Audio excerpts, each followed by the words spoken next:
dzina la mphamvu la Ambuye wathu Yesu Khristu.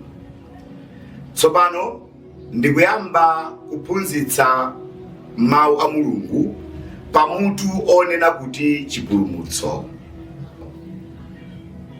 Ndipo mutu umenewu uli magawo angapo. Koma mugawo lino loyamba ndikhala ndikufotokozera za kukhululukidwa kwa machimo. Tikamawerenga Bible m'buku la Genesis chapter number 3 timaona za mmene munthu adachimwira m'munda wa Edeni. Ndipo kuchokera ku tchimo la munthu woyamba, anthu onse amene amabadwa m'dzikoli amabadwa ali ochimwa. Ndi chifukwa chake tikamawerenga Aroma chapter number 3 verse yake ya 23 imanena kuti pakuti onse anachimwa naperewera pa ulemerero wa Mulungu. Ndiye Davide m'buku la Masalimo chapter number 51 verse yake ya 5 amafotokozera momveka bwino mmene munthu akubadwira ali kale ochimwa. Ndiye ndikuwerekera Bible m'buku la Masalimo chapter number 51 verse yake ya 5. Mawu Mulungu akuti, zoonadi ine ndidali ochimwa pomwe ndimabadwa, ochimwa kuyambira pa nthawi imene amayi anga anakhala oyembekezera ine. Ndakuti munthu amabadwa ali kale ochimwa chifukwa cha tchimo la kholo lathu loyambirira. Tsopano ndimafuna ndifotokozere chinthu china momveka bwino. Mulungu amalanga tchimo. Ndipo tikamawerenga Aroma chapter number 6 verse yake ya 23 mawu a Mulungu amanena kuti mphotho ya uchimo ndi imfa. Kotero kuti Mulungu sangangoliyang'anira tchimo kumbali, koma chilango chake ndi imfa ndithu. Muchipangano chakale Mulungu anayika njira ya mmene iwo amene achimwa ayenera kulandirira chikhululukiro cha machimo awo. Koma njira imene Mulungu anayikayo pamenena kuti pakhale imfa. Ndipo mchipangano chakale tikuona kuti anthu akachimwa pofuna kupepesa machimo awo, malo moti munthu afe, nyama ndi zimene zimaperekedwa ngati nsembe ndi kuphedwa malo mwa uchimo wa munthu.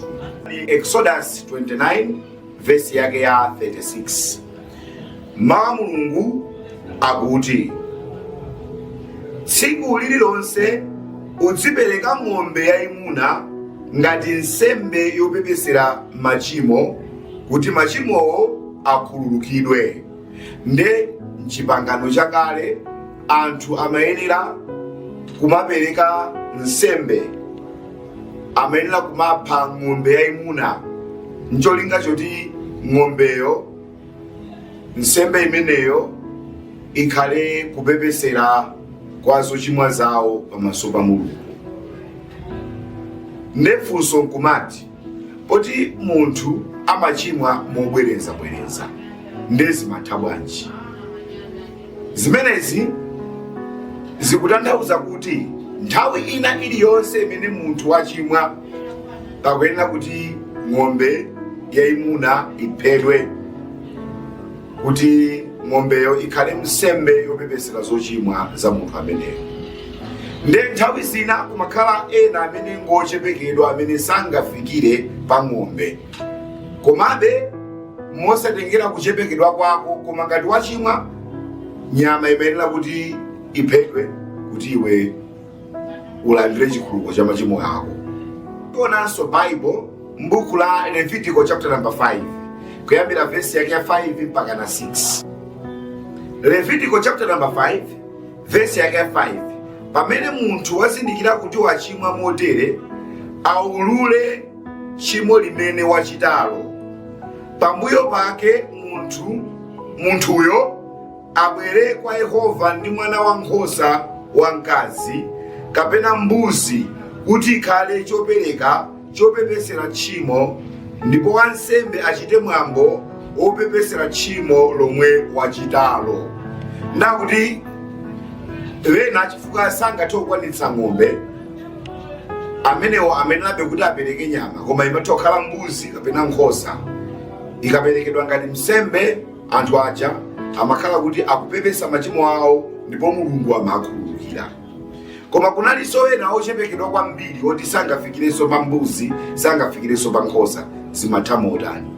Levitical 12 verse yake 8, mawu Mulungu akuti ngati mkaziyo sangathe kupeza mwana wankhosa, abwere ndi njiwa ziwiri kapena maunda ankhunda awiri, imodzi ikhale ya nsembe yopsereza ndipo inayo ikhale ya nsembe yopepesera machimo.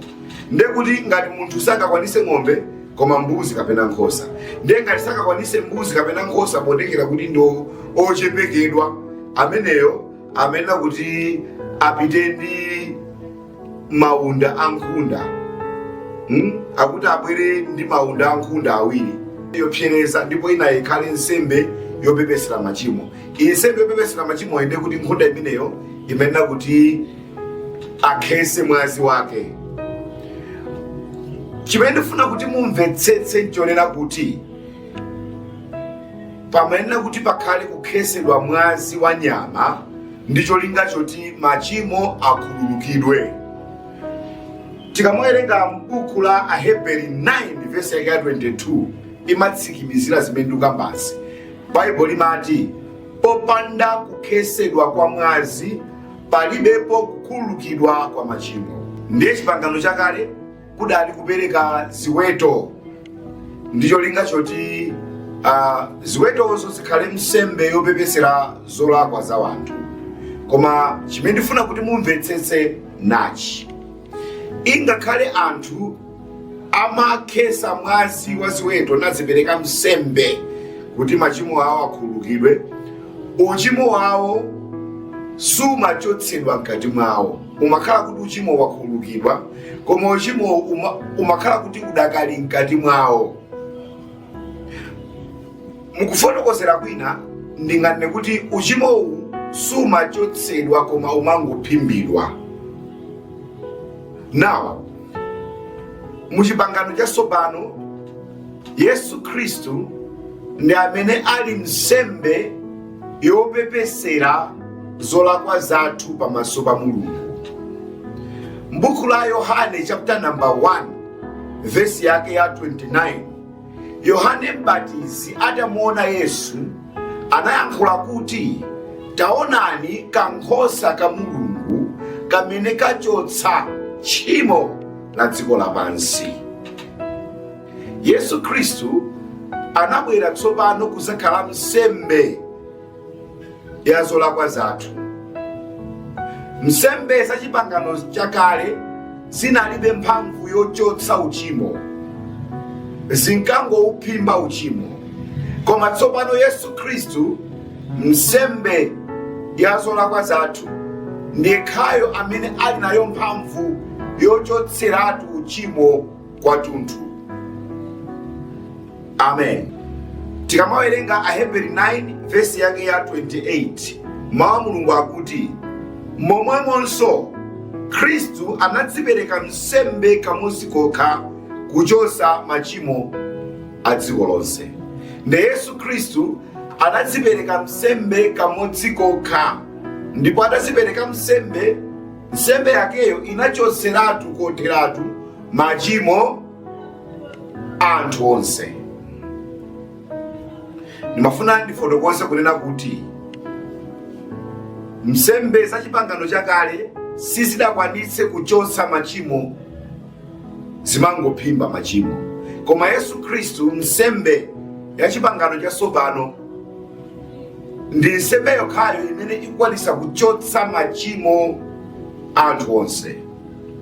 Ndipo titawerenga Aroma chapter number 9 verse yake ya 22 tinamva kunena kuti popanda kukhesedwa kwa mwazi kulibe kukhululukidwa kwa machimo. Zimenezi zikugwirizana ndi Aefeso chapter number 1 verse yake ya 7 imene ikuwululira kuti mwazi wa Yesu Khristu ndi umene wabweretsa chikhululukiro cha machimo anthu onse. Ndikuwerengera na Aefeso 1 verse ya 7. Aefeso 1 verse ya 7 mawu Mulungu akuti mwa Khristu chifukwa cha magazi ake ife taomboledwa ndi kukhululukidwa machimo athu molingana ndi kuchuluka kwa chisomo cha Mulungu. Ndakuti mwazi wa Khristu Yesu umeona khesedwa pa mtanda uja unabweretsa chiwombolo. Tikana kuti chiwombolo ndikuti tachotsedwa m'manja mwa Satana ndipo tili m'manja mwa Mulungu. Ndipo mwazi wa Khristu umenewu wabweretsa chikhululukiro cha zolakwa zathu, wabweretsa chikhululukiro cha machimo athu. Tandimvetsereni okondedwa, chilango cha machimo athu chimene chidali imfa Yesu walipira kale.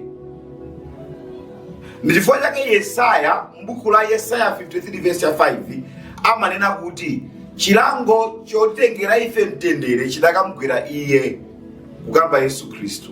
Ndiye mukapakhala mudziwe kunena kuti chilango cha machimo athu chinalipiridwa kale.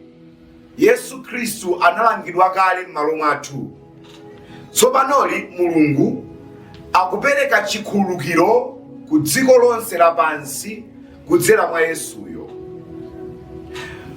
Nimafuna mumvetsetse kunena kuti Mulungu anakhululukira kale dziko lonse kudzera mwa Yesu Khristu. Koma chimene chatsala nchonena kuti anthu alandire chikhululukiro cha zolakwa zawo. Ndi chifukwa chake uthenga umene timalalikira ndi uthenga wa chikhululukiro cha machimo athu. Ndi chifukwa chake uthenga umene timalalikira ndi uthenga wa chikhululukiro cha machimo athu. Tikamawerenga Bible m'buku la Machitidwe Atumwi chapter number 26 kuyambira verse yake ya 12 tikumuona Paulo akufotokozera za mmene iye adakumanirana ndi Yesu pa njira ija imene iye ankapita ku Damasco. Ndipo ndi nthawi yomwe imene Paulo adakumana ndi Yesu imenenso Yesu adampasa Paulo uyu utumiki. Ndipo utumiki umene Yesu anampasa Paulo umapezeka pa verse yake ya 18. Ndiwerenga Machitidwe Atumwi chapter number 26 verse yake ya 18. Kuti ukatsekule maso awo kuti atembenuke mtima kuchoka kumdima ndi kulowa mkuwala, kuchoka kumphamvu za Satana ndi kupita kwa Mulungu, kuti akalandire chikhululukiro cha machimo awo ndi kukhala mgulu la amene ayeretsedwa chifukwa chokhulupirira ine. Ndiye Yesu Khristu akumutuma Paulo kuti akalalikire chikhululukiro cha machimo awo. Tikamanena kuti munthu akupita kukalandira chinthu, ndiye kuti chinthucho chilipo ndipo chikugawidwa. Chikhululukiro cha machimo athu chilipo kale mwa Ambuye wathu Yesu Khristu. Ndipo kulandira kwa chikhululukiro chathu ndi pamene ifeyo tamukhulupirira Yesuyo kuti ndiye Mbuye komanso mpulumutsi wa moyo wathu. Wina aliyense amene wakhulupirira komanso amene wavomereza Yesu kuti ndiye Mbuye komanso mpulumutsi wa moyo wake, ameneyo nthawi yomweyo amalandira chikhululukiro cha machimo ake. Okondedwa, Yesu Khristu ndiye nsembe yopepesera zolakwa zathu. Ndipo tikakhulupirira Yesu Khristu ndi kumuvomera ngati Mbuye ndi mpulumutsi wa moyo wathu, onse kapena kuti tchimo limene ife tinabadwa nalo ndi tchimo lililonse limene ife tachitapo limakhululukidwa. Ndipo pamaso pa Mulungu sitionekanso ochimwa koma timasandulika kukhala olungama. Ndikuoneseni zimene akuyankhula Yohane m'buku la 1 Yohane chapter number 2 kuyambira verse ya 1 mpaka 2. Yohane akuti, inu ana anga okondedwa, ndikukulemberani zimenezi kuti musachimwe. Koma wina akachimwa, tili nayo Nkhoswe yotinenera kwa Atate, Yesu Khristu olungamayo. Iyeyo ndiye nsembe yopepesera machimo athu. Akuti Yesu Khristu ndi nsembe yopepesera machimo athu pamaso pa Mulungu. Ndimalize ndi verse 2 Korinto chapter number 5 verse ya 21. Chifukwa cha ife Mulungu anasandutsa wopanda chimoyo kukhala tchimo, kuti mwa iye ife tikhale chilungamo cha Mulungu. Ndiye dziwani izi, Yesu Khristu anasanduka tchimo pa mtanda paja, kotero kuti mmene Mulungu amamulanga Yesu amamulanga m'malo mwa ife. Ndiye mumvetsetse kunena kuti pa mtanda paja padachitika msintho. Chilango chathu cha uchimo chimene ndi imfa anachitenga ndi Yesu Khristu, ndipo chilungamo cha Yesu Khristu chinasanduka chathu.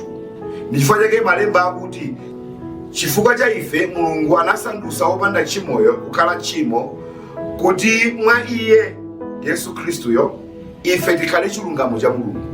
Ndiye kuti Yesu wasanduka tchimo ncholinga choti ife tikamukhulupirira tisalandirenso chilango cha tchimo, chifukwa chilango cha tchimo walandira kale ndi iyeyo, wafa m'malo mwathu. Ndiye ife tikamukhulupirira iyeyo, uchimo wathu wachotsedwa ndipo tasanduka chilungamo cha Mulungu. Okondedwa, ndimalize ndi Aroma chapter number 5 verse yake ya 8.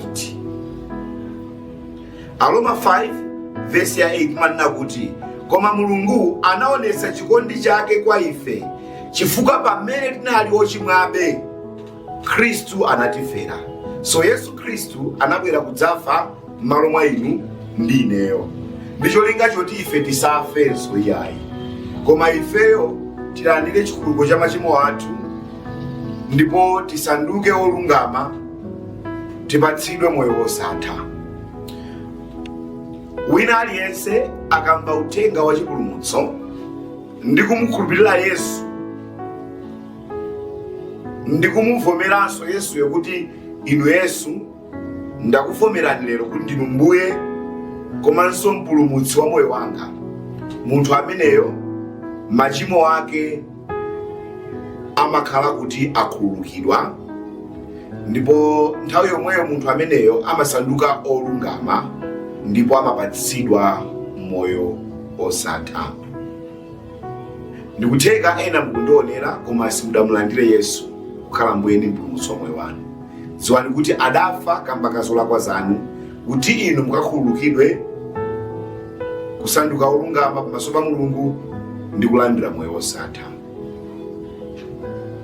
Pangani chisankho lero chomuvomera Yesu kukhala Mbuye komanso mpulumutsi wanu, ndipo tchimo lanu lidzakhululukidwa, mudzapatsidwa chilungamo cha Mulungu, ndipo mudzalandiranso moyo osatha. Shalom.